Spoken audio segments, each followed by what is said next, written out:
Hey guys, I'm Tarmo from Wisefab. We are here at Toricon event, and this is Andy's car, what we have behind me. And this one has the brand new Wisefab 350Z narrow kit on it. So this is very similar to Pro Kit, but it's just narrower, meaning that you don't need huge over fenders or anything. The wheel fits nicely under the original fender. It still has the akerman adjustment, change roll center, and a couple of other things what we have also on our Pro Kits. And the cool fact about this one is that you can actually upgrade it to the Pro Kit. All you need is just a lower and upper control arm, offset spacers or rack relocation, and you're ready for Pro. Howdy y'all, today we are opening a Wisefab angle kit. I just got sponsored this angle kit, which I am super beyond grateful for. Have not opened the box yet. Basically what's happening is I just got back from a drift event called Smile Death Challenge where me and my team took second place, which is awesome. We didn't plan on placing at all. So that was cool. This weekend's DoryCon. Wisefab's coming out to DoryCon. They wanted a driver there with a 350Z, which is behind me that you can't see, maybe, to have one of their angle kits. So this is unreleased yet, so I don't know if this is going to be what everybody's kit looks like or what's going on. We got two Wisefab kits. Stickers. But this is the street angle kit, but this is for more, this isn't like the big boy pro angle kit. This is the narrow kit is what it's called. It's to fit under stock fenders and stuff like that. So we're going to dig into it and see what we got here. So we have two upper control arms. Look like they have spherical bushings in them. Nice heim joints. Plenty of adjustment on those things. Pretty cool. So we got two upper A-arms. The big thing, the lowers. After I pull these out, I'll show them on camera and stuff like that. All adjustable heim joints and all that. Nice spherical stuff. These are our other control arm here. I have some kind of spacer here. Not really sure what that's for. I have tie rods. These are always nice to have. Something to note about these is I was told that with their tie rods, I will not need to run a offset spacer, which is huge. A lot of people's offset spacers come loose mid-drift and they total their car. So I'd rather not have them if I don't need them. And then we got the famous Wisefab actual full knuckle. So that's pretty cool. So this is everything. There's one knuckle. And here's the last knuckle right here. Boom. So I'm going to go ahead and open some of this stuff up, lay it out on the table, show you guys what we got. All right, so I have everything installed, and here's some things to note after installing it. This spacer, there's a little spacer right here you can see. It goes on the bottom, not the top. So that's good to know. Also, these are akerman spacers. So if you've never had a kit like this before, which I also have not, I'm still learning. These akerman spacers, they sell them, and if you can see, there's different notches on there. This is the 2-notch one. That's what they said to install it first and try to drive on that, and then you can change it. But there's spacers with no notches, 2 notches, and 4 notches. Each notch is 1.5 millimeters. This is a 3 millimeter akerman spacer. Because all the akerman stuff's adjustable, so we're going to try to drive like that first.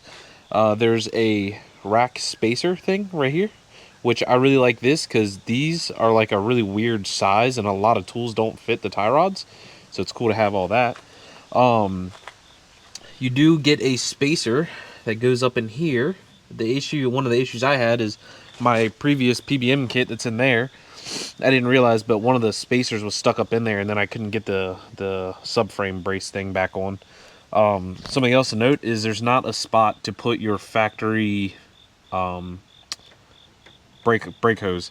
So for most people, this probably isn't an issue. Mine was like all stock stuff, so if you have like already a braided line, it's probably not a big deal. But there's that. Everything in there is pretty basic, so that's all easy peasy stuff.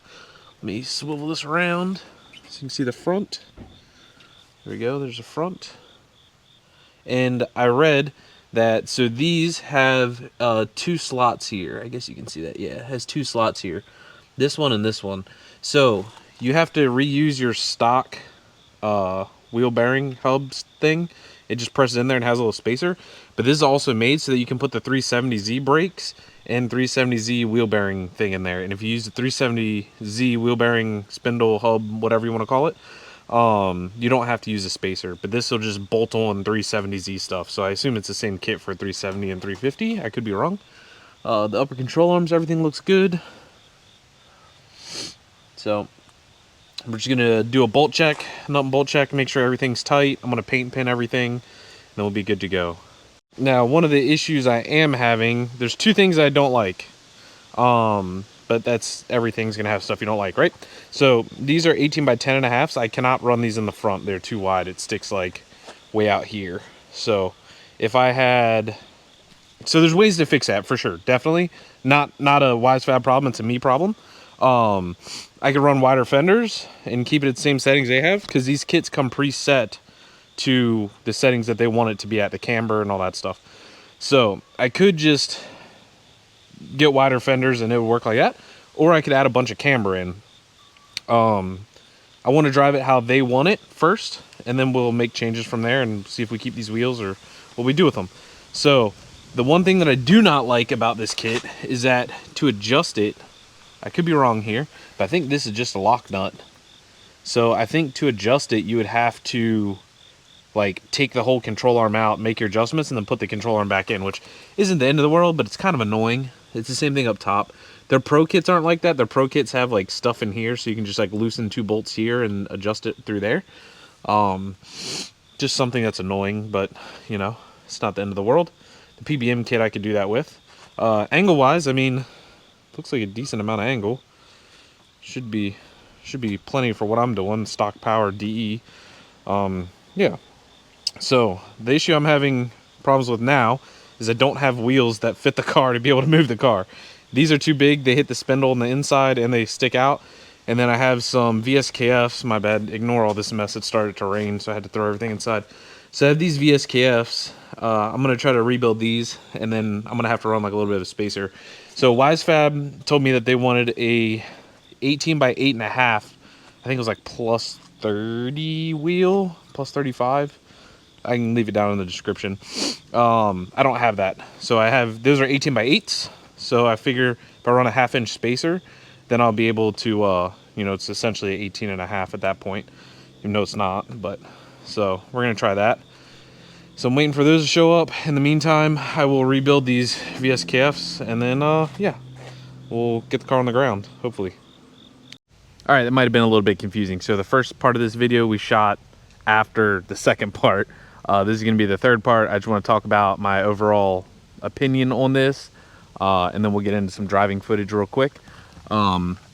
So overall, this kit, great. Much better driving than the PBM. I think it's a little bit less angle than the PBM, but there's still plenty of angle here to do what I needed to do all weekend. The car drove great. The settings that we ended up using was the 3mm akerman spacers, and I did a 1/2-inch toe out. That seemed to drive really good. In the future, I'm definitely want to try the 6mm akerman and the 0 akerman just to see what the difference are. My fenders, as you guys might see in some of these videos, my fenders were pre-baconed from the other wheel and angle setup, so that's not from this. I don't think these rub like at all. I mean, you can see where I was using all the grip of the side of the tire, but I don't think it was actually rubbing the tire at all. I would like to either rebuild these VSKFs or get different wheels. I don't know what I'm going to do yet. I really want those on the front, but it doesn't work. And these don't look terrible. It just looks like a stock car. But yeah, overall, fantastic. It was great working with Tarmo, and super nice guy. He helped me out. We had a couple issues, a couple setup things that we needed to change, stuff like that. He rode in the car, gave me some advice on some stuff to change and check and stuff like that. So yeah, overall, super great. Super happy with this kit. Like I said, I'm probably going to be selling my PBM kit. I was going to keep it as backup stuff, but this stuff is pretty killer. So let's get right into some driving, and then we'll be the end of the video.